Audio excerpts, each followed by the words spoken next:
เรามาเบิ่งข้อเติมคำประเภทคำศัพท์เนาะคันว่าข้อที่เขาออกมาแบบนี้ก็คือเขาต้องการให้เรารู้จักใช้คำศัพท์เนาะ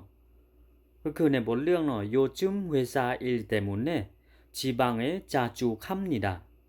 회사일로을갈 때는 주로 기차를 이용합니다. ตัวสังเกตของบทนี้เนาะเรามาสังเกตคำศัพท์ง่ายๆที่คิดว่าผู้ที่กล้าไปสิ่งนี้อาจจะเปลได้แล้วเนาะก็คือคำว่าเวซาบริษัทอิลตัวนี้คือเวียกเนาะโยจิมตัวนี้ก็คือช่วงนี้เนาะแล้วก็มุนปอบตัวเตมุนเนตัวนี้เราเปลบ่ได้ก็ยากเนาะตัวจีบังนี้เปลบ่ได้ก็ยากเนาะจาจูตัวนี้เลื่อยๆเนาะตัวนี้คิดว่าทุกคนจะได้เป็นส่วนหลายเนาะแล้วก็คำว่าคาตาคือคำนิดาตัวนี้แปลว่าไปเนาะเขามาสังเกตแถวที่สองก็คือเขาเว้าอีกว่าเฮซาอิโลเขามาสังเกตว่าแถวที่หนึ่งเขาก็เว้าเฮซาอิลแถวที่สองเขาก็เว้าเฮซาอิลเนาะตัวนี้เขาก็มาเบิ่งคำตอบเนาะว่าสี่ข้อนี้เนาะตัวใดที่ว่าเกี่ยวข้องกับเวียกของบริษัทเนาะตัวที่หนึ่งนี้เกี่ยวกับขึ้นภูหรือว่าปินภูตัวนี้ก็บ่มีส่วนเกี่ยวข้องเนาะตัวที่สองนี้ก็คือโยแฮงเนาะก็บ่มีส่วนเนาะและคิดว่าตัวที่มีส่วนที่ว่าบางคนอาจจะไปเลือกผิดก็คือตัวซูออฟตัวนี้เนาะแล้วก็ชูจังตัวนี้อาจจะมีน้องหลายคนที่เขามีสองจิตสองใจที่ว่าจะเลือกข้อใดเนาะแต่ว่ากรณีนี้เนาะ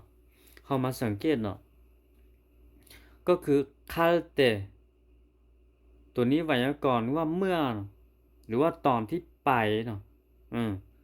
ชูโรตัวนี้ก็ส่วนใหญ่เนาะหรือว่าปกติเนาะก็จะใช้รถไฟเนาะหรือว่าไปด้วยรถไฟประมาณนี้เนาะเขาก็มาสังเกตว่าไปแถวที่หนึ่งนี่เขาว่าไปเวียกบริษัทเรื่อยๆเนาะอันนี้ก็ซูออฟนี่ก็บกเกี่ยวข้องเนาะตัวคอทึกแม่นคอซี่นี่เนาะชูจังนี้มีความหมายว่าออกไปเวียกนอกเนาะชูจังแล้วก็อยากเติมอีกว่าคันว่าคำศัพท์ตัวนี้เฮาบ่ฮู้เนาะแต่เฮาพัดฮู้คำว่าสูออบตัวนี้ก็มีหลายคนที่จะไปเลือกคำว่าสูออบนี้ใส่เพราะว่ามันใกล้เคียงเลยเนาะแล้วอีกอย่างหนึงก็คือเฮาฮู้จากคำศัพท์นี้แล้วโอกาสที่เฮาจะไปเลือกนี้มีหลายสุดเนาะแต่ว่าก็อยากอ่าเตือนว่าบ่แม่นว่าคำศัพท์ที่เฮาฮู้จักนี้จะเป็นคำตอบอยู่ในข้อนี้เนาะให้เฮาคิดดีๆแล้วก็เฮาสังเกตดีๆเนาะข้อนี้เป็นข้อที่เขาอยากให้เฮารู้จักใช้คำศัพท์ก็คือคำศัพท์ที่ว่าชูจังออกไปเวียงนอกนี้เนาะอืมวิธีสังเกตก็คืออ่าเฮามาสังเกตแถวที่1นี่เฮซาอีนี้เขาจะเว้าอีกรอบหนึงแล้วก็แถวที่2นี่เขาจะเว้าอีกรอบหนึงเนาะคันซั้นเขาจะเว้าเกี่ยวกับเวียกของบริษัทหลายกว่าคันซั้นคำศัพท์ใดที่บ่เกี่ยวข้องกับเวียกบริษัทเขาก็ตัดออกไปเนาะวิธีสังเกตก็ประมาณนี้มาเบิ่งข้อเติมคำอีก2ข้อเนาะก็คือข้อทำอิฐเนาะ승객 여러분께 안내 말씀드리겠습니다. 본 비행기는 9시에 서울을 출발해서 9시 50분에 제주도에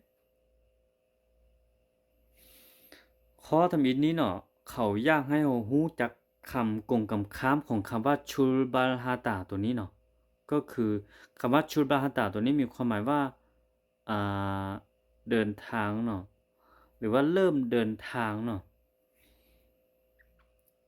และคำกงกำค้ามของคำว่าชูลบาลฮาตาตัวนี้เนาะก็คือคำว่าโทจักฮาตาตัวนี้ฮอดเนาะอันนี้เดินทางอันนี้ฮอดเนาะอืมแสดงว่าข้อ2นี้เป็นข้อถูกเนาะ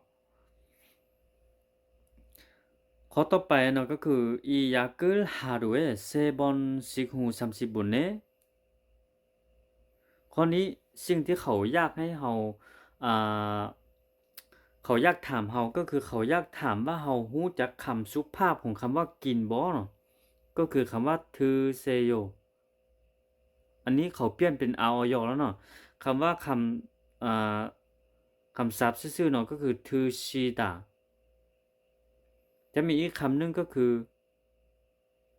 อ่าจับซูจับซูฮาตา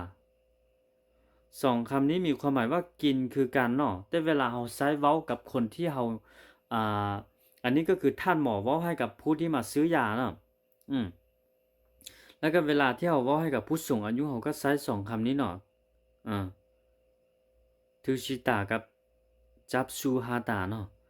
สองคำนี้มีความหมายว่ากินเนาะคันว่าเราใช้กับหมู่เพื่อนทั่วไปเนาะเขาก็ใช้คำว่าหมอกตาอ่า หมอกกอโย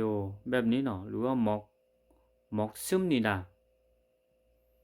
อืมแสดงว่าข้อนี้เนาะข้อหนึ่งนี้เขาอยากให้เรารู้จักคำกลมคำของคำว่าชุลบาลหาตาตัวนี้ก็คือโทจักหาตาข้อที่สองนี้เขาอยากให้เรารู้คำว่ากินเป็นคำสุภาพก็คือทือเซโยตัวนี้เนาะ